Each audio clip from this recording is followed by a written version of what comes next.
दोस्तों नमस्कार, स्वागत है आपका यूट्यूब चैनल एबी टेक में। आज है 7 जनवरी 2025 और जान लेते हैं आज की महत्वपूर्ण खबरें जो आज के प्रमुख समाचार पत्रों पर छाई हुई हैं और आप लोगों के लिए बहुत ही इंपॉर्टेंट है। सबसे पहले यहाँ पर देखिए अपडेट है बेसिक शिक्षकों के अंतर जनपदीय तबादले को लेकर के। शिक्षकों के तबादले में सेवा अवधि शर्त खत्म। प्राइमरी शिक्षकों के अंतर जनपदीय पारस्परिक तबादले के न्यूनतम सेवा अवधि की बाध्यता को राज्य सरकार ने खत्म कर दिया है। अभी तक पुरुषों को 5 साल की सेवा और महिलाओं को जो है 2 वर्ष की सेवा पूरी करना अनिवार्य था, उसके बाद ही ट्रांसफ़र हो पाता था। लेकिन इस संबंध में सोमवार को शासनादेश जारी कर दिया गया है। इससे प्रदेश के परिषदीय स्कूलों में 4,30,000 से ज़्यादा शिक्षकों को तबादले का रास्ता साफ हो गया है। ठीक है, तो जो अब तबादले की उम्र सीमा है, समय सीमा है, वो ख़त्म कर दी गई है। अब ऐसी कोई समय सीमा नहीं है। जब भी म्यूचुअल ट्रांसफ़र होंगे या पारस्परिक ट्रांसफ़र होंगे तो इसमें आप लोग तबादला करवा सकते हैं। आप लोगों की तरफ से रेलवे की एक नई भर्ती आई हुई है। जो शिक्षक सेंट्रल गवर्नमेंट जॉब करना चाहते हैं टीचिंग के लिए, उनके लिए एक अच्छा मौका है। 1036 पदों पर primary teacher, trained graduate teacher और पोस्ट ग्रेजुएट टीचर, इन तीनों पदों के लिए भर्तियां आई हुई हैं। इसके अलावा लाइब्रेरियन, फिजिकल एजुकेशन और भी बहुत सारे प्रकार की यहाँ पर भर्तियां हैं। इसका डिटेल्ड वीडियो हमने कल ही बना दिया हुआ है। हमारे चैनल पर जाएंगे तो डिटेल्ड वीडियो आपको मिल जाएगा। वहाँ पर आप इसमें जो है एलिजिबिलिटी क्राइटेरिया और जो एग्ज़ाम पैटर्न है, सिलेक्शन प्रोसेस है, कौन कौन से पद हैं, वो सब कुछ समझ सकते हैं और आज से ही इसके लिए ऑनलाइन आवेदन फॉर्म भर सकते हैं। ठीक है, फॉर्म भरने के लिए वेबसाइट दी गई। इस वेबसाइट पर जा कर के आप किसी भी एक भर्ती बोर्ड के लिए आवेदन कर सकते हैं। एक से ज़्यादा फॉर्म आपको नहीं भरना है। ठीक है, तो अभी आज से वेबसाइट शुरू होगी और ऑनलाइन आवेदन 6 फरवरी तक किए जा सकेंगे। काफ़ी अच्छी भर्ती है, तो आप लोग ज़रूर आवेदन कर दीजिएगा रेलवे की टीजीटी, पीजीटी, पीआरटी भर्ती के लिए। इंडिया में एक बार फिर से एक नया वायरस दस्तक दे दिया है। जैसे आप लोग जानते होंगे 2019-20 में कोरोना ने दस्तक दिया था, उसी तरीके से अब इंडिया में अभी तक ये वायरस चीन में फैला था। इसका नाम है HMPV। ठीक है, तो ये जो वायरस है अब इंडिया में दस्तक दिया है और 5 बच्चे इंडिया में संक्रमित मिले हैं। देखिए लिखा है HMPV से संक्रमित बच्चों ने नहीं की थी कोई भी विदेश यात्रा, उसके बाद भी इंडिया में ये वायरस मिला है। तो चीन में फैले ह्यूमन मेटान्यूमो वायरस ने भारत में दस्तक दी है। कर्नाटक में 2 बच्चों के संक्रमण की पुष्टि ICMR ने की है। तमिलनाडु में 2 और गुजरात में भी 1 बच्चे का संक्रमण का मामला सामने आया है। संक्रमित बच्चों की विदेश यात्रा का कोई भी इतिहास नहीं है। तो ये वायरस काफ़ी खतरनाक है। चीन में काफ़ी नुकसान पहुंचा चुका है, इंडिया में भी अब वायरस आ चुका है। तो ऐसे में यहाँ पर इससे निपटने के लिए पूरी तरीके से जो सरकारें हैं वो एक्टिव मोड में आ चुकी हैं। यहाँ पर देखिए पटना से अपडेट है कि कोरोना की तर्ज पर HMP वायरस से मुकाबले की तैयारी होगी। ठीक है, तो चीन में फैले वायरस से मुकाबले को लेकर के कोविड-19 की तर्ज पर सभी स्वास्थ्य संस्थानों में इंतजाम होंगे। बिहार के स्वास्थ्य विभाग ने सोमवार को केंद्र सरकार के दिशा निर्देश के क्रम में सभी जिलों के DM, मेडिकल कॉलेज, अस्पतालों के प्राचार्य एवं अधीक्षक, सिविल सर्जनों को इस वायरस से बचाव के लिए कोरोना की तर्ज पर ही इंतजाम करने का निर्देश दिया है। वायरस को लेकर के सभी राज्य सरकारें सतर्क हो गई हैं। जिस तरीके से मामले देखने को मिल रहे हैं, मामले अभी और भी बढ़ सकते हैं, तो पहले से ही एहतियात बढ़ते जा रहे हैं। जो भी ज़रूरी चीज़ें हैं उन पर ध्यान दिया जा रहा है।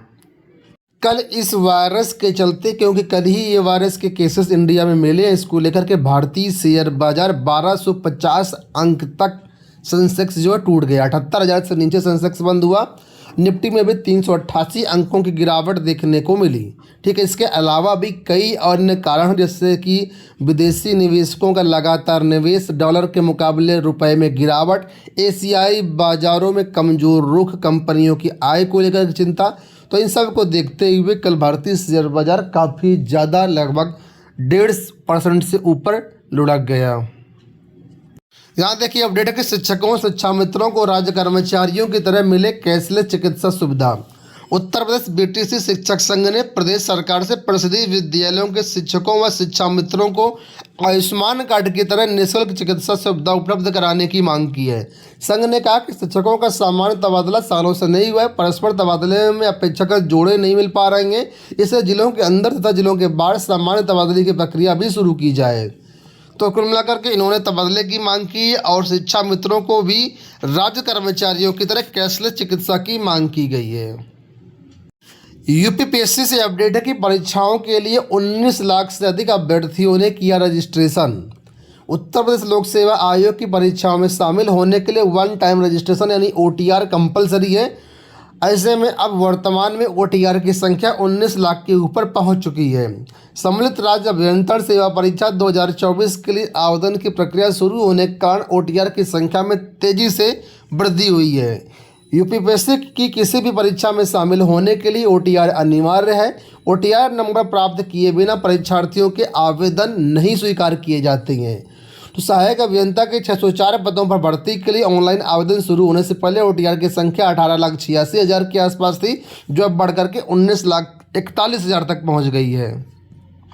यूपी बोर्ड प्रैक्टिकल को लेकर के अपडेट आई है कि एक दिन में कई विद्यालयों की प्रैक्टिकल परीक्षा लेने के दरवाजे बंद है। अभी तक ऐसा ये होता था कि एक ही दिन में जो एग्जामिनर थे कई सारे विद्यालयों की प्रैक्टिकल परीक्षा ले लेते थे और बाद में जो नंबर है वो अपने घर जा कर के भर देते थे छात्रों के नंबर। ठीक है, तो अब यहाँ पर ऐसा सॉफ्टवेयर बनाया गया जिसमें जो छात्रों के नंबर हैं यानी प्राप्तांक हैं प्रैक्टिकल परीक्षा के, वो विद्यालय कैंपस में ही एग्जामिनर को भरना होगा। अगर विद्यालय कैंपस के 200 मीटर से ज़्यादा परिधि से चले जाते हैं तो सॉफ्टवेयर काम ही नहीं करेगा। ऐसे में उनके लिए मजबूरी बन गया है कि विद्यालय कैंपस में उपस्थित रह कर के ही जो है छात्रों को नंबर देने होंगे और प्रैक्टिकल परीक्षा करानी होगी। तो ऐसे में जो है एक दिन में एक से ज़्यादा या बहुत ज़्यादा अगर नज़दीक विद्यालय हैं तो 2 से ज़्यादा विद्यालयों में प्रैक्टिकल परीक्षा करा पाना संभव नहीं होगा। तो ये जो है तो इस बार से नया एक टेक्निक लागू की गई है। यहाँ देखिए अपडेट है कि अब सिर्फ PhD व नेट के विषयों के आधार पर विश्वविद्यालय में बन सकेंगे शिक्षक।